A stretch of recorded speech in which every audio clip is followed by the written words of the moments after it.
Una vez más damos las gracias a todos los que nos visitan en esta mañana y tenemos este versículo una vez más para que los podamos repasar siempre y tenerlo en cuenta acerca de lo que es la gracia de Dios manifestada.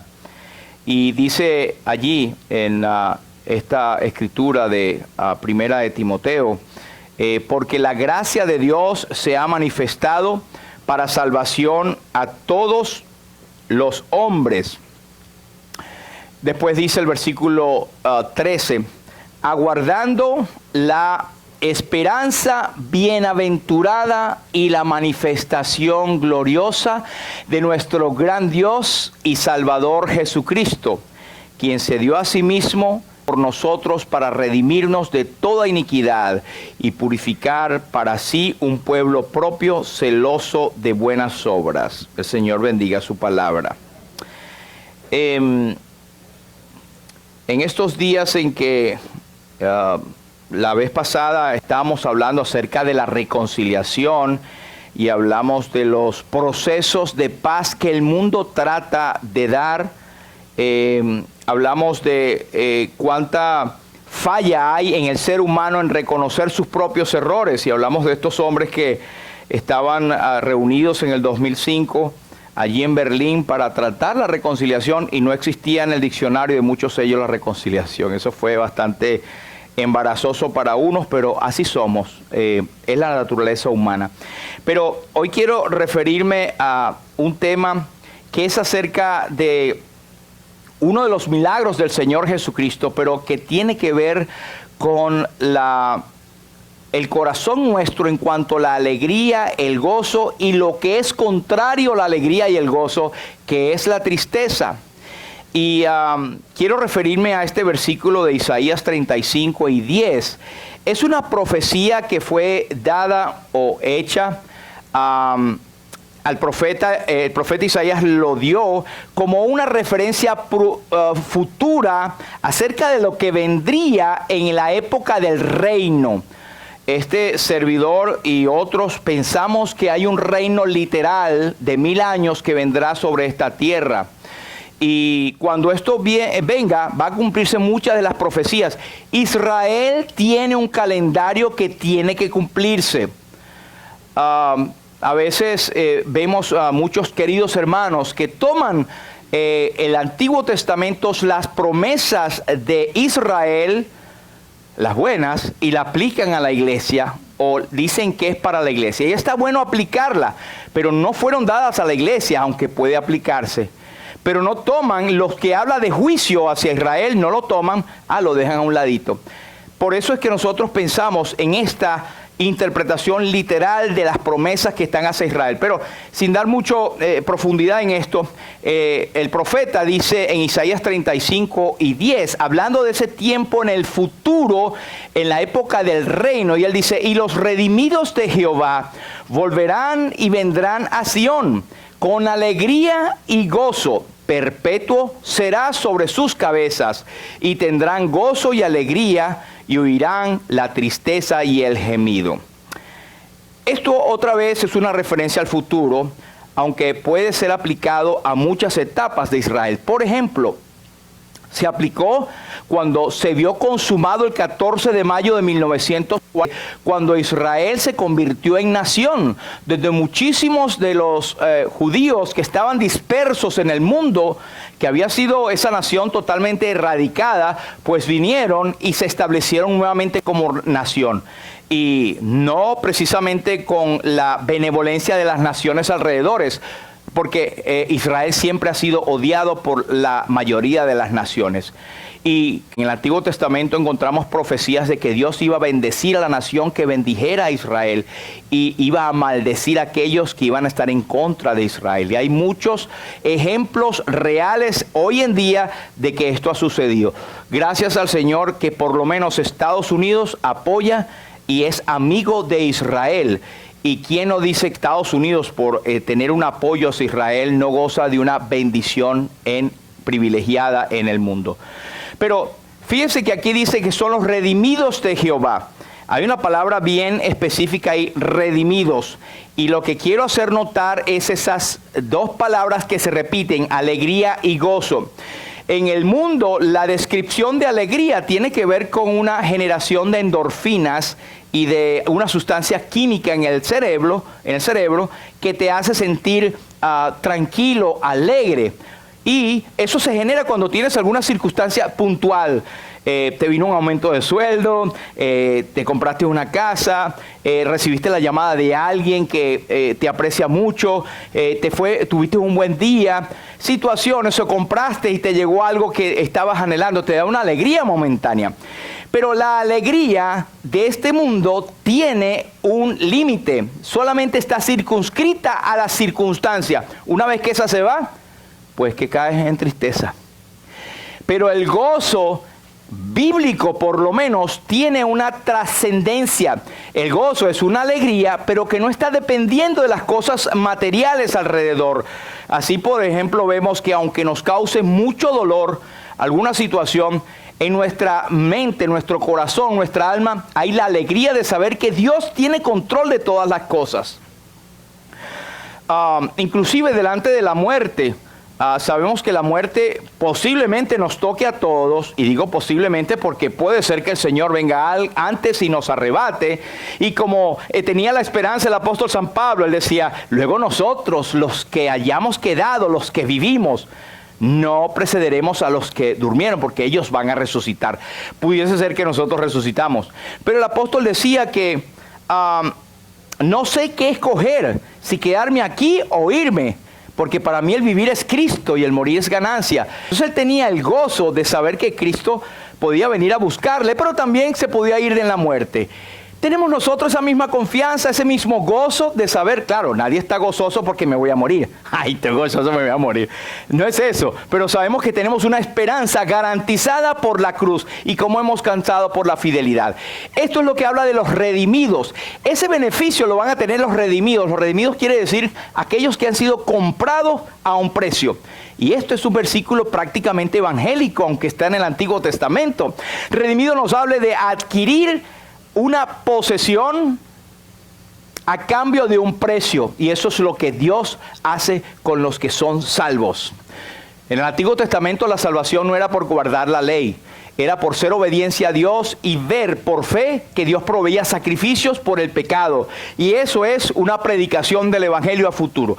Pero dice, vendrán a Sión, es decir, Sión es lo que en la Biblia se denomina el lugar de bendición, que es Jerusalén. Es otro nombre para decirle a Jerusalén. Y yo me imagino que eso fue la misma alegría que sintieron aquellos judíos que venían de diferentes países, de Argentina, de aquí a Latinoamérica, de Alemania, de Italia, de Gran Bretaña, de todos estos países que sirvieron de refugio durante la exterminación de los judíos.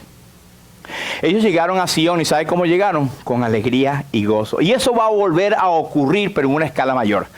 Quiero hacer notar de que alegría y gozo que será perpetuo sobre sus cabezas, y otra vez dice tendrán gozo y alegría, tiene que ver con los redimidos. Y por consiguiente, el opuesto a gozo y alegría es la tristeza y el gemido. Donde hay gozo y alegría, huye. No puede existir la tristeza y el gemido. Por eso, hermanos, es incongruente que nosotros como creyentes en Cristo andemos tristes. Puede haber circunstancias, momentos en que nos sentimos, caramba, triste por una circunstancia, pero eso es solamente superficial, porque tenemos un gozo, una alegría por debajo que nos hace vencer eso rápidamente. El creyente en Cristo es una persona gozosa y alegre en todo el tiempo. Y el apóstol, para aquellos que si se llegasen a olvidar, él dice, regocijaos en el Señor siempre. Otra vez os digo, regocijaos. Y esa palabra regocijaos es una de las palabras que el apóstol inventó por el Espíritu Santo, porque regocijaos es realégrense otra vez, vuélvanse a alegrar, vuélvanse a gozar, regocijaos en el Señor siempre. La clave es en el Señor. Ahora, huirán la tristeza y el gemido. Esa es pues una introducción de lo que tengo por delante, y quiero decir que la depresión es opuesta a la alegría.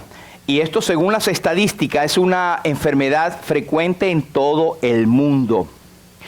Y hermanos, fíjense que a escala mundial, según la World Health Organization, dicen que aproximadamente 280 millones de personas en el mundo tienen depresión. Y el que está deprimido obviamente no está alegre. Obviamente no está gozoso.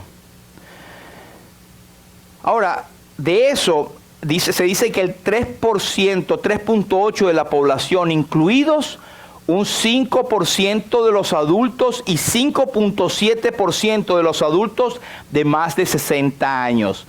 Porque es que cuando llega a esa edad, los hijos tienden a irse, los muchachos crecieron, el síndrome del nido vacío, se fueron a otros países. Yo comenté hace unos meses aquí que tuve un familiar muy cercano cuyos hijos y nietos se fueron, emigraron del país. Estoy hablando de Venezuela. Y aparentemente nadie se dio cuenta, pero fue tanto la tristeza que él se quitó la vida. Y eso fue triste, y fue un golpe para ese familiar nuestro. Había sido evangelizado, yo no sé decirle si él era creyente o no, pero llegó a un estado de depresión tal que había huido toda alegría y gozo de su corazón por circunstancias. Bajó su nivel de químico en el cerebro, como le puedan explicar los médicos, pero el asunto es que él pues pensó que esa era la salida más fácil. Fue bastante triste, pero como eso hay miles de millones de casos en el mundo.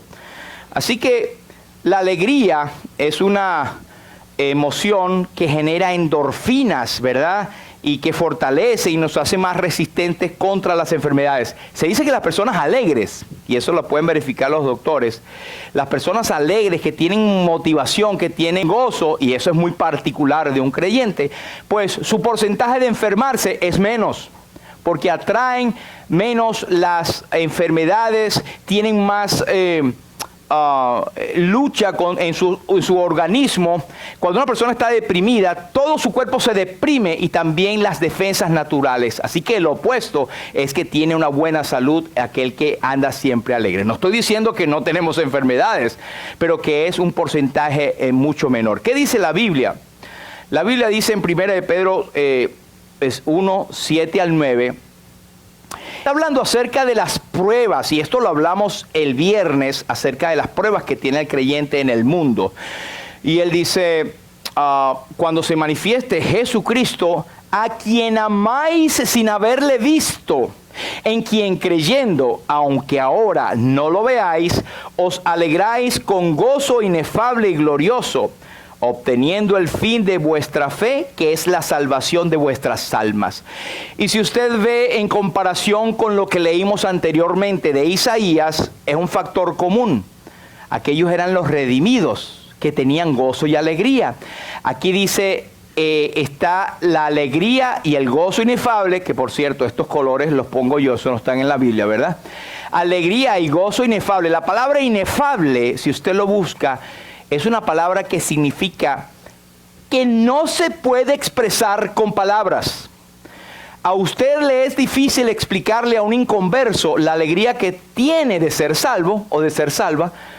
No puede explicarlo con palabras porque dice, pero dame un ejemplo. Es que no hay ejemplo porque eso es espiritual, es tener la confianza, la alegría, la certeza de que al cerrar yo los ojos aquí estoy en la presencia del Señor. Y no solamente eso, todo lo que me ocurre, lo que me pasa, tengo una perspectiva diferente a la que tiene el mundo porque Cristo me tiene en sus manos. Amén. Y lo mejor es que no depende de nosotros, de nuestras circunstancias. Ciertamente, la obediencia atrae la bendición. Y un creyente que anda en desobediencia, pues va a tener tristeza. Y va a decir, no sé por qué, no me siento lleno. ¿Sabe por qué? No ha perdido su salvación. Creemos que eso es un don que no puede ser quitado. Pero pierde no la salvación, pero sí la comunión con Dios. Y cuando perdemos la comunión con el Señor, el gozo en ese momento deja de fluir porque estamos en desobediencia. Así que esto es para mí y es para ti. Andamos en desobediencia, hay pecados ocultos, pues la bendición se frena y el gozo también. David cuando pecó, que se dio cuenta por medio del profeta Natán cuando vino, él después decía en el Salmo 51, vuélveme el gozo de tu salvación y espíritu noble me sustente. Crea en mí, oh Dios, un corazón limpio y renueva un espíritu recto dentro de mí. Notemos que David no dijo, Señor, vuélveme la salvación porque pequé. Vuélveme el gozo porque lo había perdido. Por los goces temporales del pecado, aquello que hizo, que le llevó al adulterio, a tomar una mujer ajena, y no solamente eso, sino al asesinato también para cumplir lo que él quería hacer. Él estuvo fuera de la comunión de Dios ese tiempo. Y dice en otro salmo, creo que es el 32, que en ese tiempo que David estuvo en esa situación, dice, mientras callé, se envejecieron mis huesos en mi gemir todo el día. ¿Usted cree que eso es alegría? Eso es lo que trae el pecado. Eso es lo que trae estar separado de Dios. Y sabe que cuando nos separamos de Dios, cuando estamos tristes, no solamente es por pecado, puede ser que nos alejemos de la fuente de gozo, de la fuente que nos trae la alegría, que es el Señor Jesucristo. Sepárate de la luz y vendrás a ser oscuridad. Alguien ponía una enseñanza acerca de esa fogata. Como creyentes todos somos carbones, ¿verdad? Y que nos mantenemos calienticos, rojos y en calor cuando estamos todos juntos. Pero agarra un carboncito y sácalo y ponlo a un lado. Oh, perdió la salvación. Dejó de ser creyente, dejó de ser carbón. No, pero está frío. Lo que muestra no es el gozo de la alegría, de la salvación que tiene en Cristo. Así que esa es una ilustración muy buena, hermanos. Aquí en la iglesia, parece mentira, no por las paredes, pero el hecho de ver a nuestros hermanos, de compartir la palabra, de orar, de abrazarnos, pero es un gozo, no solamente es lo físico, es de vernos, nos alegramos unos con otros. Esto trae alegría, hermanos. ¿Cuál dice el Salmo 133? Dice, mirad cuán bueno y cuán delicioso es habitar los hermanos juntos en armonía. Y habla, será como el buen óleo, será como el aceite, será como, es una alegría indescriptible, es inefable. Y fíjense, tiene que ver con Jesucristo, mire la palabra Jesucristo, tiene que ver con amarle y tiene que ver con creerle. Porque alguien dirá, yo creo en Jesucristo, pero le amas. Fíjense que a Pedro le preguntaron, ¿me amas, Pedro? Claro, Señor, que te amo. Porque Pedro, Jesucristo le estaba tocando su corazón para que él se situara donde tenía a Jesucristo en su corazón. Y como creyente tú eres posiblemente, amas al Señor, pero realmente estás demostrando con tus hechos. Estamos demostrando con nuestros hechos que amamos al Señor. Porque dice, amáis sin haberle visto. Y esta es una bendición que tuvo Tomás. ¿Se acuerdan de Santo Tomás? Ver para creer. Porque me viste, Tomás, creíste. Bienaventurados los que no vieron y creyeron. Y ahí estamos nosotros. Esta bendición es de nosotros. Tenemos bendición porque no vimos al Señor. ¿Quién vio al Señor? Él tenía barba. ¿Quién te dijo que tenía barba? Era así moreno o era ojos azules, que son películas, hermano. No, con todo respeto, no nos importa mucho el físico del Señor. Le conoceremos, sí, le veremos, pero le amamos sin haberle visto. Esa persona, ese divino corazón, esa obra en la cruz, es precioso, es haber pensado en nosotros, yendo a la cruz pensando en ti y en mí. Eso es maravilloso, hermanos. Eso trae gozo, trae alegría a nuestro ser. El Señor en la oración sumo sacerdotal, Él dice, yo les he dado mi palabra para que vuestro gozo esté en vosotros. El gozo, hermanos, no viene por estar brincando, no viene por estar saltando. Y nos referíamos a algunos hermanos, o si algunos se pueden llamar hermanos, donde las iglesias son saltaderas y brincaderas porque creen que ese es el gozo del Señor.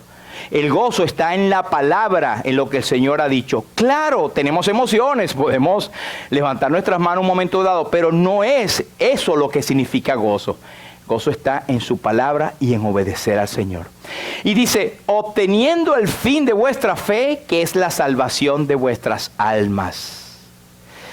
La salvación de vuestras almas. Entonces, el gozo, hermanos, tiene que ver con creer en Jesucristo, con amarle y con algo que Él nos ha dado. ¿Sabe? La fe. La fe es un don.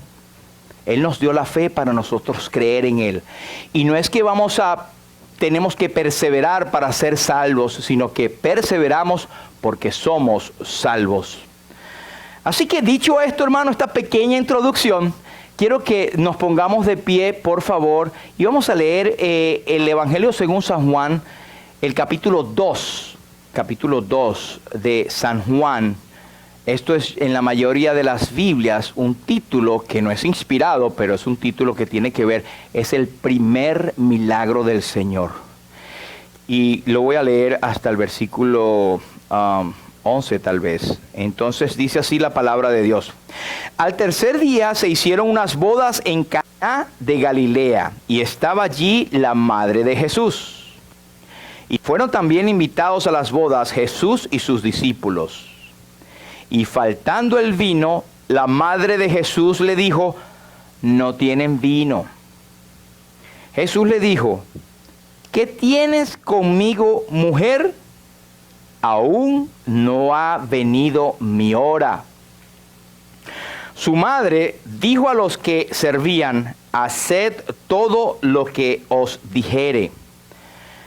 Y estaban allí 6 tinajas de piedra para agua, conforme al rito de la purificación de los judíos, en cada una de las cuales cabían 2 o 3 cántaros. Jesús les dijo, llenad estas tinajas de agua, y las llenaron hasta arriba.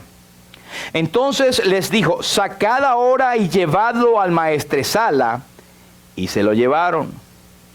Cuando el maestresala probó el agua, hecha vino, sin saber él de dónde era, aunque lo sabían los sirvientes que habían sacado el agua, llamó al esposo y le dijo, todo hombre sirve primero el buen vino, y cuando ya han bebido mucho, entonces el inferior, mas tú has reservado el buen vino hasta ahora. Este principio de señales hizo Jesús en Caná de Galilea, y manifestó su gloria, y sus discípulos creyeron en él. El versículo 12 también dice, después de esto descendieron a Capernaum, él, su madre, sus hermanos y sus discípulos, y estuvieron allí no muchos días. Hasta aquí, que el Señor bendiga su palabra. Podemos sentarnos. Muchas gracias, hermanos. Este es el primer milagro del Señor Jesucristo, y debe haber alguna aplicación muy hermosa cuando empieza al tercer día. Sabemos que el Señor se manifestó en poder para lo que a nosotros concierne y en cumplimiento de las Escrituras al tercer día Él resucitó. Pero aquí es al tercer día de que ellos estaban por allí, y la Escritura lo menciona, Él hizo su primer milagro público. No quiere decir que Él no había hecho milagro. Uno de los apóstoles, Juan, que dice que hubo también muchas cosas que hizo Jesús, milagros, que pienso que en el mundo no cabrían los libros que habrían de escribirse si se dijera todo lo que hizo Jesús. Pero aquí este es el primer milagro o la primera señal. La señal se describe como un tipo de manifestación con poder para demostrar la identidad de quien lo hace. Y en el Evangelio según San Juan encontramos por lo menos 7 manifestaciones o señales y un milagro que se hizo al final después de la resurrección. Pero las manifestaciones, como dice el libro de Hebreos, del poder y prodigio, era para comprobar a los incrédulos que lo que Jesús decía era cierto. Pero dice, al tercer día se hicieron unas bodas en Caná de Galilea. Vamos al lugar. Caná estaba cerca, dicen, la gente que conoce la geografía, estaba a unos 70 kilómetros, unas 43 millas de Nazaret, el pueblo donde Jesús se crió. Recuerden, Él nació en Belén, pero se crió en Nazaret. Ese era un pueblo que, si se quiere, era un pueblo pequeño, un pueblo oscuro. Ahora yo reflexiono contigo, este es el pueblo que Jesús escogió para hacer su primer milagro o primera manifestación pública. Entonces nos habla o nos hace recordar de allí Miqueas 5:2, usted sabe de memoria, cuando proféticamente se habla del lugar donde Cristo iba a nacer. No era en la gran ciudad, el lugar donde se vería que vendría el Hijo de Dios. Caramba, es el Dios, el creador de todo, que venga, bueno, a Jerusalén o a la parte más grande. Pues Miqueas nos dice: pero tú, Belén Efrata, pequeña para estar entre las familias de Judá, de ti me saldrá el que será Señor en Israel, y sus salidas son desde el principio, desde los días de la eternidad. Así que esta aldea estaba cerca de Nazaret. Y usted recordará en el capítulo 2 de San Juan, cuando dice: mira, Jesús de Nazaret puede salir algo bueno.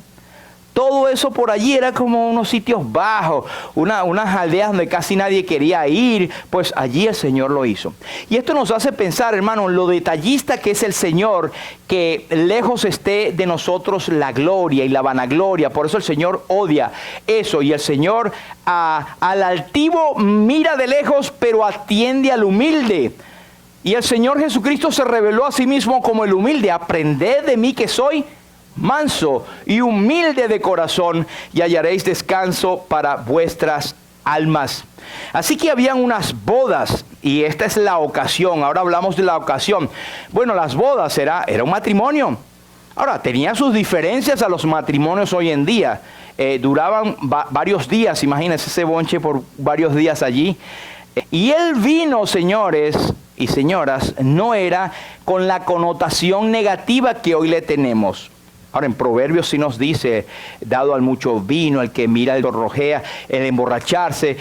Para los líderes se nos dice en el Nuevo Testamento: no dado al mucho vino, o sea que podía tomar vino. Pero no era la connotación que ahora lo tiene. Era el Señor, haber asistido a las bodas, hermanos, tiene también un peso tremendo. El Señor escogió hacer su primera manifestación al mundo en milagro en unas bodas. Eso nos habla de la importancia que el Señor le da al matrimonio. La importancia que el Señor le da a la unión que Él había establecido. Y con su presencia Él estaba honrando lo que luego el escritor a Hebreos dice: honroso sea en todos el matrimonio y el lecho sin mancilla.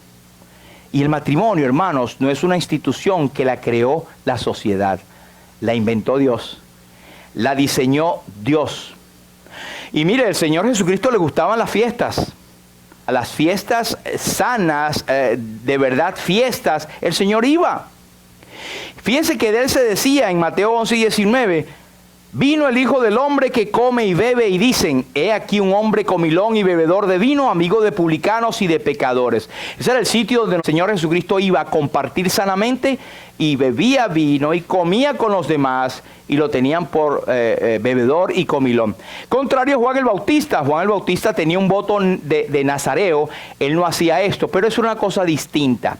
Pero hermanos, esto nos dice a nosotros que el Señor Jesucristo no era un puritano, un ermitaño que se encerraba en una cueva, y la santidad es santo. Jesucristo es santo, sin pecado, pero Él se relacionó con los demás. Y esto es una lección para nosotros. No pensemos que como somos creyentes en Cristo, yo no me puedo acercar allí, no puedo hacerlo. Claro, entendamos nuestras limitaciones y nuestro, en criollo, la pata por la cual cojeamos. El que tiene rabo de paja no se acerca a la candela. Inclusive como creyentes, si tenemos situaciones que nos recuerdan y nos llaman mucho a la carne, pues no vayamos allí a evangelizar, por ejemplo, ¿verdad? Tengamos la prudencia, pero por lo menos el Señor primero dice la importancia del matrimonio. Y el matrimonio, hermanos, Él lo discutió en San Mateo capítulo 19, versículo 1 al 9, cuando estaba hablando con los fariseos, que le estaban hablando de la situación del divorcio. Y el matrimonio, el Señor dijo: ¿no habéis leído que el que los hizo al principio, varón y hembra, los hizo? Y dijo: por esto el hombre dejará padre y madre y se unirá a su mujer, y los dos serán una sola carne. Así que ya no son más dos, sino una sola carne. Por tanto, lo que Dios juntó, no lo separe el hombre. Y hay muchas otras escrituras que nos hablan de una unión entre el mismo sexo. Es perversión es aberración y es pecado delante de Dios. Y eso está allí en la Biblia, hermanos. Pero el Señor fue el matrimonio, porque el matrimonio es una institución, una de las más antiguas, y es una institución sagrada. Y es una institución respaldada por Dios. Y Cristo la honró con su presencia. Pero más adelante encontramos, si seguimos leyendo, dice, quiero hacer notar que el versículo 1 dice, y estaba allí la madre de Jesús. Ahora, ¿qué nos dice el hecho de que cuando Jesús fue invitado, ya estaba allí la madre de Jesús? Bueno, que ya estaba allí, ¿verdad? Quiere decir que, y algunos piensan, hermanos, que esta boda era de un familiar o de un pariente. Es más, algunos hablan del mismo Juan. Recuerden que el Señor Jesucristo le dijo a Juan en la cruz del Calvario a ese discípulo, he allí tu madre, cuídamela ahora. Mujer, he ahí tu hijo. A propósito, vamos a hablar de esa expresión mujer, porque se oye un poquito como irrespetuoso cuando María le dice, Señor, mira, se acabó el vino. El Señor le dijo, mujer. Algunos pensarían que es como un trato irrespetuoso, pero era el equivalente a decir señora. Un título de respeto. El Señor nunca irrespetó a su madre. Pero sí tenemos que estar claros con una cosa. Aquí es una oportunidad de nosotros predicar el Evangelio de María. ¿Sabe cuál es ese? El Evangelio de María dice en el versículo 5, haced todo lo que Él os dijere. Consta de 8 palabras. El Evangelio de María es, hagan lo que Jesús hizo. María no es la madre de Dios, como la latría o la adoración a María, que surgió unos siglos por la iglesia de Roma. María es la madre del Señor Jesucristo, Dios hecho carne, no es la madre de Dios. Jesús no era famoso por la Virgen María, sino que María era conocida por su hijo famoso. Aquí el centro es el Señor Jesucristo y no María. Es más, cuando hubo un conflicto, el único mandamiento, si se puede decir, que tenemos de María en toda la Biblia es, hagan todo lo que Jesús dice. Y Jesús dice, el que oye mi palabra y cree al que me envió, tiene vida eterna y no vendrá condenación, mas ha pasado de muerte a vida. Así que es como que inexplicable cómo a estas alturas, ¿verdad?, de la historia, todavía haya inclinación y pensamientos de María, que es la intercesora, la Madre de Dios. Eso no es bíblico y es prácticamente una blasfemia, porque es conceder a seres humanos el poder que solo Jesús tiene como eterno Hijo de Dios. Un solo mediador, porque hay un solo Dios y un solo mediador entre Dios y los hombres, Jesucristo hombre, el cual se dio a sí mismo en rescate por todos los hombres. Y faltando el vino, versículo 3, la madre de Jesús le dijo, no tienen vino. Esto nos habla de las dificultades. Alguien dice, el anillo, en ese pequeño círculo, ¿cuántas tormentas encontramos? Tiene sentido, ¿verdad? Sobre todo cuando no empezamos en nuestra boda invitando al Señor Jesús. Damos gracias al Señor porque aún en su misericordia, aunque alguno invitó al Señor Jesús en su boda, de la manera que sabemos, el Señor Jesús ha bendecido y bendice muchos matrimonios. Y hay muchos matrimonios que no son del Señor y son bendecidos por la gracia común de Dios. Pero aquí nos habla de las dificultades que van a presentarse en la vida. No tienen vino. ¿Cuál es tu dificultad, hermano? No tengo dinero. No tengo buena relación con mis jefes. No tengo un jefe amable. No tengo la capacidad de resolver este problema. No tengo cómo encontrar esta solución. No tengo cómo aconsejar. No tengo. ¿Cuáles son tus no tengos? O tal vez cuáles son los tengo. O sea, tengo demasiado problema y no puedo resolver o atender las cosas del Señor. Cualquiera que sea el problema, hermanos. Pero viniendo de María, cuando ella dice, no tienen vino. El vino en la Biblia se asocia a, ¿quién sabe? a la alegría y al gozo. Por eso dimos una introducción larga de lo que es el gozo y la alegría. Es más, los rabinos, los judíos, tenían un dicho que sin vino no hay alegría. Y nos habla, el salmista, por ejemplo, nos dice en el Salmo, hay un salmo que nos habla de la alegría del gozo que nos da el vino, o lo asocia con el vino. El salmista lo tiene en un sitio, se me perdió por allí. Pero el vino representa en la Biblia el gozo y la alegría. Entonces, aquí hay una interpretación o una aplicación. Hay una interpretación que Jesús hizo este milagro. Transformó el agua en vino. Pero hay una aplicación tremenda. ¿Tienes tu falta de gozo? ¿Tienes tú una falta de vino en tu vida? Pues dice, Jesús le dijo, ¿qué tienes conmigo, mujer? Aún no ha venido la hora. No es que Jesús rechazó, ni fue irrespetuoso con su madre, pero le dijo, ¿qué tienes tú que ver y yo con esta situación? Pero es también una reflexión. María era una mujer servidora, y sea que sea familia o no de los que estaban en el casamiento, era una mujer que se fue anterior o antes, porque ya estaba allí cuando empieza el relato, para ayudar, para servir. Y esto nos habla del espíritu de servicio que tenía María, que es el espíritu de servicio que debe tener todo creyente. Estar allí, ayudar, estar dispuesto siempre, aunque era invitada, meterse para la cocina y ayudar también. Eso es agradable, eso deja un buen gusto, un buen olor de servicio a todos. Pero el Señor le dijo, señora, ¿qué tiene que ver esa situación conmigo y contigo? Además, recuerda que yo respondo a lo que el Padre me ha dicho. Tú lo sabes. Claro, estoy parafraseando muy largo la cosa, ¿verdad? Pero el Señor dijo en otra ocasión que mi hora aún no ha llegado. Es decir, que el Señor le dijo a ella, mi hora no ha llegado. Y Él no lo hizo inmediatamente. No sabemos cuánto tiempo ocurrió, pero el versículo 6 dice, y estaban allí 6 tinajas de piedra que se usaban para la purificación de los judíos, en cada uno de los cuales cabrían como de 3 cántaros, aproximadamente unos 60 litros cada una, 60 u 80 litros. Lo cierto es que el Señor hace el milagro cuando Él le plació, porque tenía un propósito. Pero ¿saben qué? María tenía, o fue el instrumento que Jesús usó para que su gloria fuese manifestada. Con su impaciencia, porque debo decir con mucho respeto que María, tenemos el récord de la impaciencia, cuando encontró a Jesús que se les había zafado de la mano. Muchacho, ¿dónde estabas tú metido? Te estamos buscando. Madre y padre, ¿no saben que en los negocios de mi padre me es necesario estar?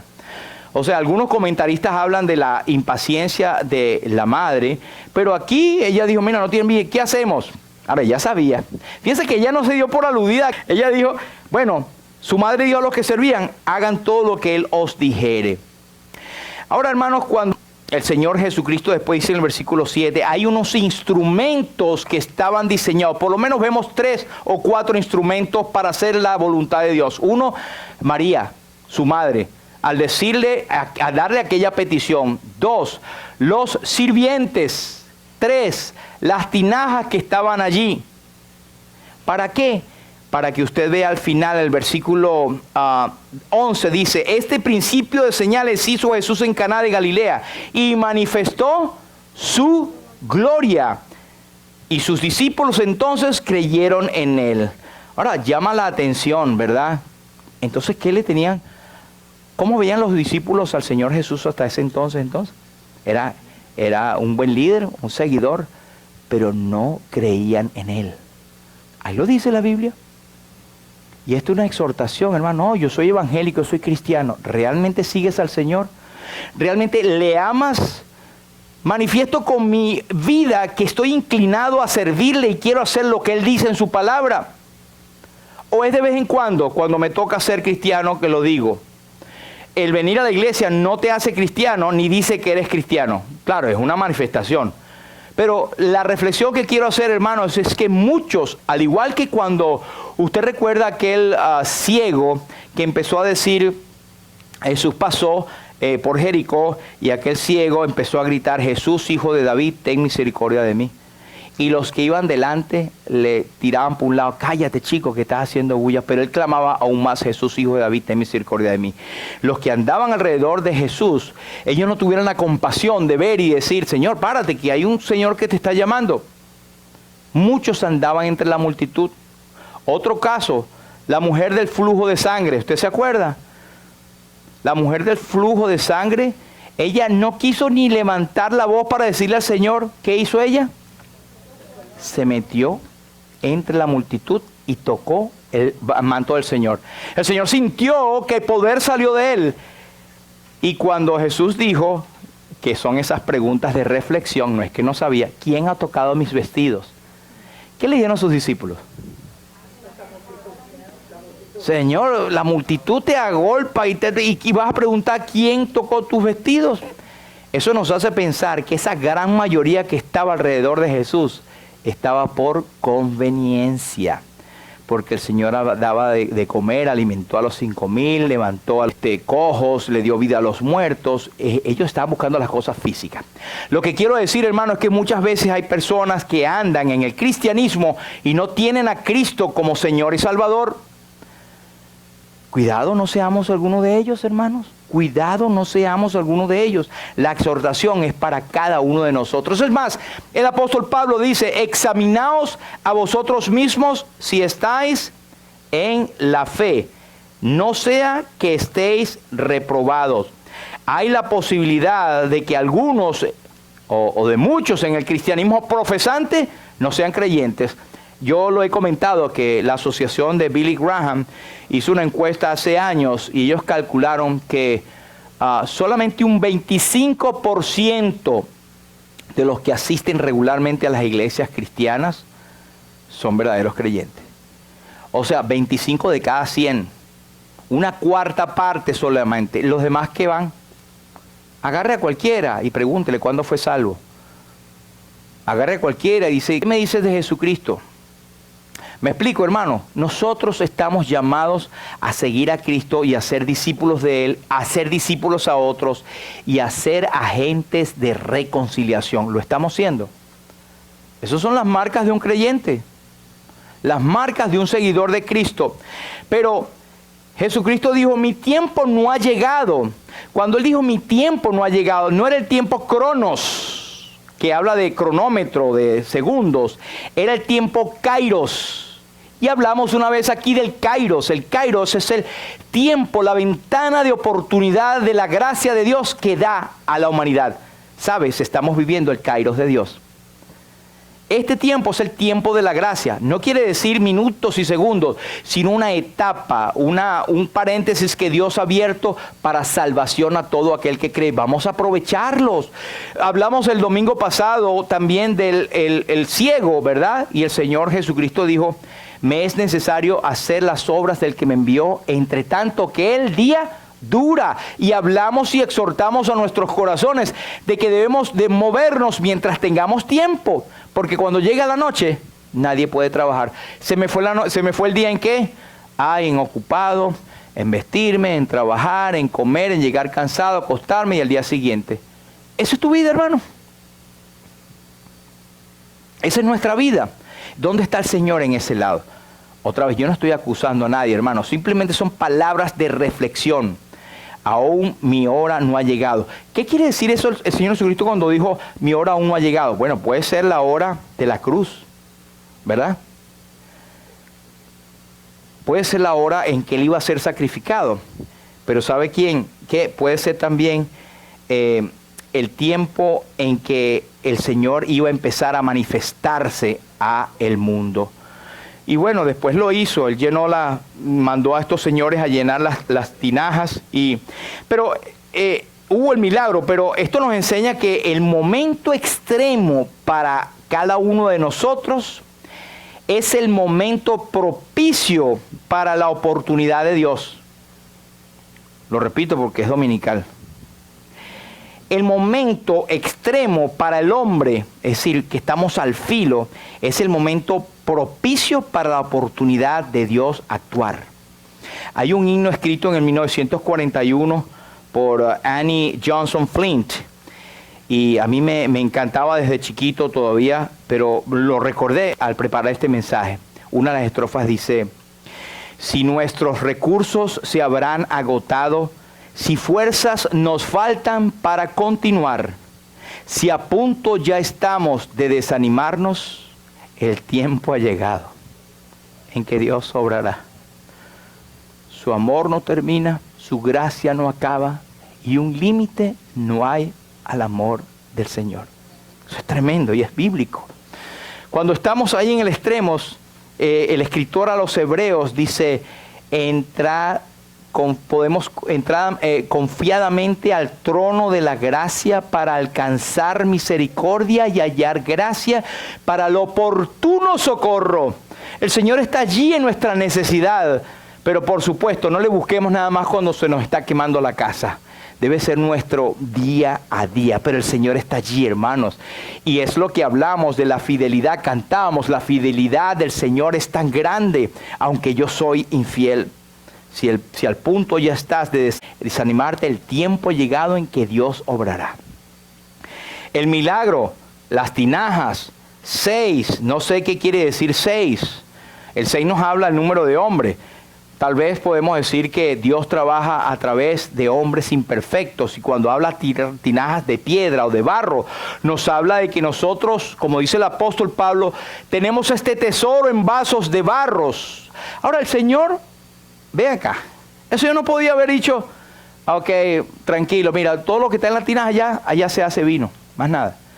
Él dijo: llenen, agarren, aquí hasta unas tinajas, vayan, busquen, échenle agua. Y unos sirvientes tenían que hacer eso y con fuerza levantar y echar agua y todo lo demás. ¿Por qué el Señor utiliza personas?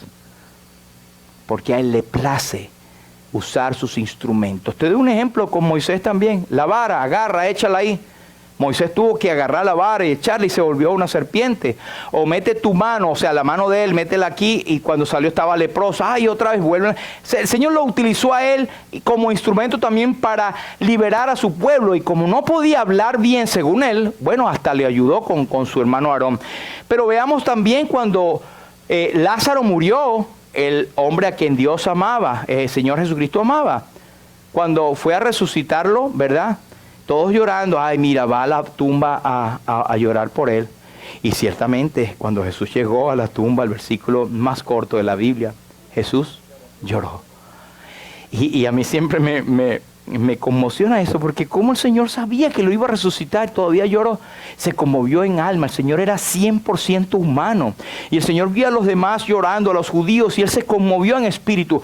¿Cómo no crees tú que el Señor no tiene control y no tiene compasión de ti, de mí, en nuestras luchas diarias? Ese es nuestro tierno Jesús, nuestro fiel Salvador. Pero lo que quiero decir es que cuando Él vio la piedra allí, Él pudo hacer así con un dedito. Ya, listo. Él es poderoso, el creador de los cielos y la tierra. Con su palabra, Él hizo los cielos y la tierra. Pero Él dijo: quitad la piedra. Las piedras pesadísimas. Y nos imaginamos esa cantidad de hombres moviendo, removiendo, Y después, Lázaro, ven fuera. Lázaro caminó y estaba todo enrollado. Imagino que eso era como una momia, porque así era. Le ponían como una momia, envuelto en todo tipo de especies aromáticas, con esos trapos que llamamos, ¿verdad? Pero ¿sabe qué más hizo el Señor? El Señor pudo haber sido y se le quitó todas las mantas. Le dijo: desatadle y dejadle ir. ¿Quién sabe cómo sería esa expresión? Lo cierto es que ellos se abocaron a ser parte del milagro que el Señor estaba haciendo. O sea, que nosotros somos colaboradores del Señor en su obra, hermanos. No por nosotros mismos. A Él le place de que tú y yo trabajemos en su obra. Llena las tinajas de agua. Llena tus tinajas de agua. Lo demás se encarga el Señor. Él transformó aquella agua en vino. Y una cosa, no era un vino ahí, era un vino de altísima calidad, y que la boda había un maestresala, un hombre que probaba, y hoy en día hay los que, ¿cómo se llaman? Catadores, ¿verdad? Son tipos profesionales que saben, lo huelen y saben qué vino es. Eso es un arte. Te dicen, ese es de la cosecha de 1940. Tienen un proceso de entrenamiento científico, ¿verdad? Van probando y se van habituando a eso. Pero lo que quiero decir es que el Señor pudo haber hecho eso sin la necesidad de los hombres y de llenar las tinajas. Sin embargo, Él usa a cada uno de los seres humanos para su propósito. Y quiere usarte a ti y a mí. Quiere usarnos diariamente. Pero ¿sabe por qué no nos usa más? ¿Por qué? Por nosotros mismos. Ponemos muchas excusas y también obstáculos.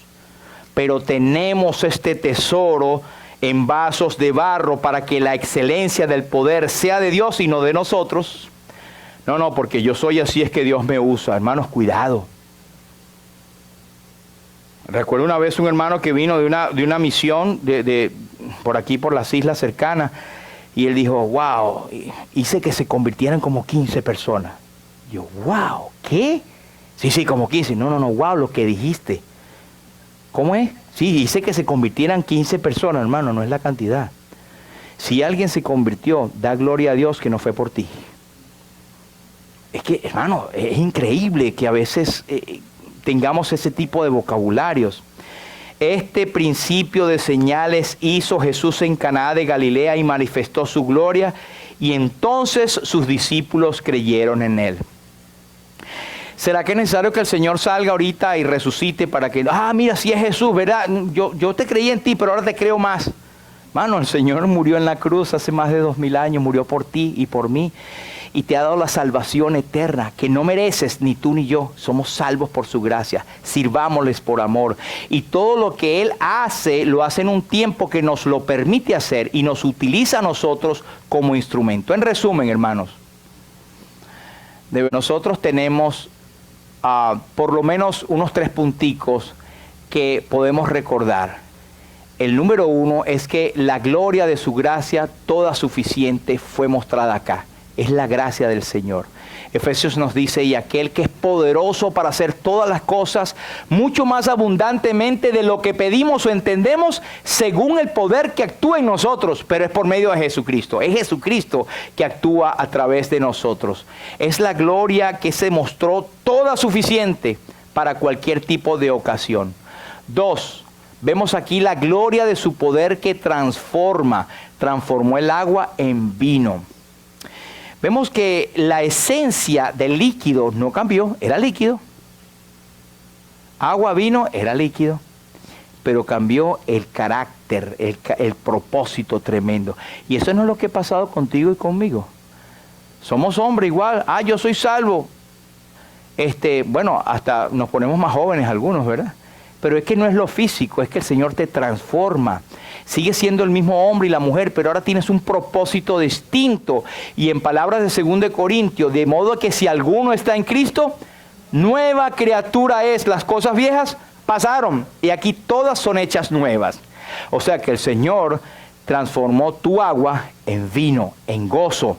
Y eso tenemos, debo de decirlo, lo que dice Gálatas, que el fruto del Espíritu es amor, 2, gozo, vino, paz, paciencia, benignidad, bondad, fe, templanza, mansedumbre. Eso es lo que vemos aquí. Y 3, vemos la gloria de su carácter transformador. El Señor nos va transformando. Fíjense que lo primero no era tan bueno como lo último, es decir, lo último fue mejor. Y eso es lo que siempre actúa en un cristiano. Todos venimos pecadores, pero cuando eres creyente en Cristo, eres mucho mejor en tu posición delante de Dios que cuando no eras creyente. Entonces el Señor transforma, pero en nuestra vida cristiana hay un proceso, que es el proceso de santificación permanente. ¿Cómo se logra, hermano? Por ti mismo, oración, escritura y atendiendo a lo que el Señor ha hecho en sus mandamientos. Uno de sus mandamientos es asistir a los cultos, no dejando de congregarnos como algunos lo tienen por costumbre. Pero está lo personal contigo, tu oración, tu devocional con el Señor, tu sumisión al Señor se va a reflejar donde quiera que estés. El apóstol dice, por tanto todos nosotros, mirando a cara descubierta como un espejo la gloria del Señor, somos transformados de gloria en gloria en la imagen misma como por el Espíritu del Señor. Este es un proceso que es responsabilidad de nosotros. Termino con la cita de Proverbios. Dice, mas la senda de los justos es como la luz de la aurora, que va en aumento hasta que el día es perfecto.